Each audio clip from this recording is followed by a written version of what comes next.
ಎಲ್ಲ ಶಾಸಕರು ಸಿದ್ದರಾಮಯ್ಯನವರ ಆಗಮನಕ್ಕೆ ಕಾಯ್ತಾ ಇದ್ದಾರೆ.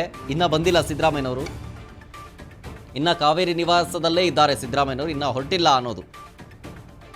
ಕೆಲವೇ ಹೊತ್ತಲ್ಲಿ ಅವರು ಕೂಡ ವಿಧಾನಸೌಧಕ್ಕೆ ಆಗಮಿಸ್ತಾರೆ. ಕೆಲವೇ ಕ್ಷಣಗಳಲ್ಲಿ ಶಾಸಕಾಂಗ ನಾಯಕನ ಅಧಿಕೃತ ಆಯ್ಕೆಯೂ ಕೂಡ ಆಗತ್ತೆ.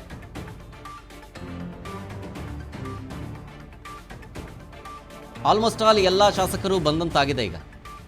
ಈಗಷ್ಟೇ ಗುಬ್ಬಿ ಶ್ರೀನಿವಾಸ್ ಅವರು ಕೂಡ ಆಗಮಿಸಿದ್ದನ್ನು ನಾವು ನೋಡಿದ್ವಿ.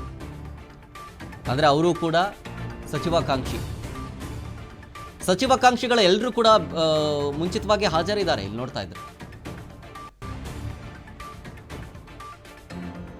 ಒಂದು ಸಿದ್ದು ಸಂಪುಟದಲ್ಲಿದ್ದಂತಹ ಸಚಿವರುಗಳು ಕೂಡ ಮುಂಚಿತವಾಗಿ ಬಂದಿದ್ದಾರೆ.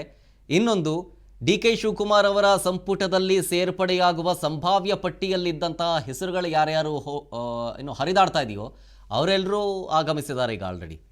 ಈ ಎರಡೂ ಪಟ್ಟಿಯಲ್ಲಿ ಇಲ್ಲದವರು ಇನ್ನೂ ಒಂದಷ್ಟು ಜನ ಬಂದಿಲ್ಲ. ಜೊತೆಗೆ ಸಿದ್ದರಾಮಯ್ಯನವರು ಇನ್ನು ಕಾವೇರಿ ನಿವಾಸದಲ್ಲೇ ಇದ್ದಾರೆ. ಅವರು ಕೂಡ ಇನ್ನು ಹೊರಟಿಲ್ಲ. ಇನ್ನೇನು ಕೆಲವೇ ಕ್ಷಣಗಳಲ್ಲಿ ಅವರು ಕೂಡ ಹೊರಡ್ತಾರೆ ಕಾವೇರಿಯಿಂದ ಅಂಥೇಳಿ. ಬರ್ತಾ ಇದ್ದಂಗೆ ಅವರು ಸಿದ್ದರಾಮಯ್ಯನವರು ವಿಧಾನಸೌಧಕ್ಕೆ ಬರ್ತಾ ಇದ್ದಂತೆ ಈ ಒಂದು ಮೀಟಿಂಗ್ ಶುರುವಾಗುತ್ತೆ. ಮೀಟಿಂಗ್ನಲ್ಲಿ CLP ನಾಯಕನ ಆಯ್ಕೆ ಆಗುತ್ತೆ. ಸದ್ಯದ ಮಟ್ಟಿಗೆ ಸಂಭಾವ್ಯ ಸಚಿವರ ಪಟ್ಟಿಯನ್ನು ಗಮನಿಸ್ತಾ ಇದ್ದೀರಿ. ಡಿ.ಕೆ. ಸಂಪುಟದಲ್ಲಿ ಯಾರ್ಯಾರು ಇರಬಹುದು ಅಂತ ಅವರ ಆಪ್ತ ವಲಯದಲ್ಲಿ ಗುರುತಿಸಿಕೊಂಡಿರುವಂಥ ಮಾಗಡಿ ಬಾಲಕೃಷ್ಣ ಅವರು ಇರಬಹುದು ಅನ್ನುವಂಥ ಒಂದು ಸಂಭಾವ್ಯ ಪಟ್ಟಿಯಲ್ಲಿರೋ ಹೆಸರು.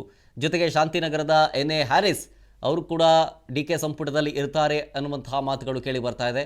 ಜೊತೆಗೆ ಶಿರಾದ T.B. ಜಯಚಂದ್ರ ಅವರು ಕೂಡ ಡಿ.ಕೆ. ಸಂಪುಟದಲ್ಲಿ ಸಚಿವರಾಗಿರ್ತಾರೆ ಅನ್ನುವಂಥ ಮಾತು ಕೇಳಿ ಬರ್ತಾ ಇದೆ. ತಿಪಟೂರು ಶಾಸಕ ಕೆ. ಷಡಾಕ್ಷರಿ ಅವರ ಹೆಸರು ಕೇಳಿ ಬರ್ತಾ ಇದೆ ಡಿ.ಕೆ. ಸಂಪುಟದಲ್ಲಿ. ಅವರಷ್ಟೇ ಅಲ್ಲ, ಗುಬ್ಬಿ ಶ್ರೀನಿವಾಸ್, ಗುಬ್ಬಿ ಕ್ಷೇತ್ರದ ಶಾಸಕರು, ಇವರು ಕೂಡ ಸಚಿವಾಕಾಂಕ್ಷಿಗಳು ಡಿ.ಕೆ. ಸಂಪುಟದಲ್ಲಿ. ರಾಮದುರ್ಗದ ಶಾಸಕರಾದಂಥ ಅಶೋಕ್ ಪಟ್ಟಣ್ ಅವರು ಕೂಡ ಡಿ.ಕೆ. ಶಿವಕುಮಾರ್ ಅವರ ಸಂಪುಟದ ಸಚಿವಾಕಾಂಕ್ಷಿ. ಓಕೆ, ಇನ್ನೇ ಕೆಲವೇ ಕ್ಷಣಗಳಲ್ಲಿ ಶಾಸಕಾಂಗ ಪಕ್ಷದ ಸಭೆ ಆರಂಭ ಆಗುತ್ತೆ. ಈಗಾಗಲೇ ಬಹುತೇಕ ಶಾಸಕರು ಸಭೆಗೆ ಆಗಮಿಸಿದ್ದಾರೆ. ನಾನು ಹೇಳಿದ್ನಲ್ಲ, ಆಕಾಂಕ್ಷಿಗಳು, ಮಾಜಿ ಸಚಿವರು ಎಲ್ಲರೂ ಕೂಡ ಆಗಮಿಸಿದ್ದಾರೆ.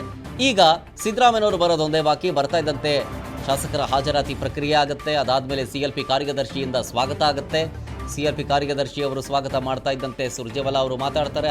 ಅಲ್ಲಿಂದ ಸಿದ್ದರಾಮಯ್ಯನವರಿಗೆ ಹ್ಯಾಂಡ್ ಓವರ್ ಆಗುತ್ತೆ. ಸಿದ್ದರಾಮಯ್ಯನವರು ಕೂಡ ಭಾಷಣ ಮಾಡಿ CLP ನಾಯಕನ ಆಯ್ಕೆಯ ಒಂದು ಪ್ರಕ್ರಿಯೆ ಶುರುವಾಗುತ್ತೆ. CLP ನಾಯಕನ ಹೆಸರನ್ನು ಸಿದ್ದರಾಮಯ್ಯನವರು ಘೋಷಣೆ ಮಾಡ್ತಾ ಇದ್ದಂತೆ ಒಮ್ಮತದಿಂದ ಎಲ್ಲ ಶಾಸಕರು ಒಪ್ಪಿಗೆಯನ್ನು ಸೂಚಿಸಬೇಕು. ಸೂಚಿಸಿದ ನಂತರ ಅದೇ ಹೆಸರು ಅಧಿಕೃತವಾಗುತ್ತೆ CLP ನಾಯಕನಾಗಿ, ಜೊತೆಗೆ ಮುಖ್ಯಮಂತ್ರಿಯಾಗಿ.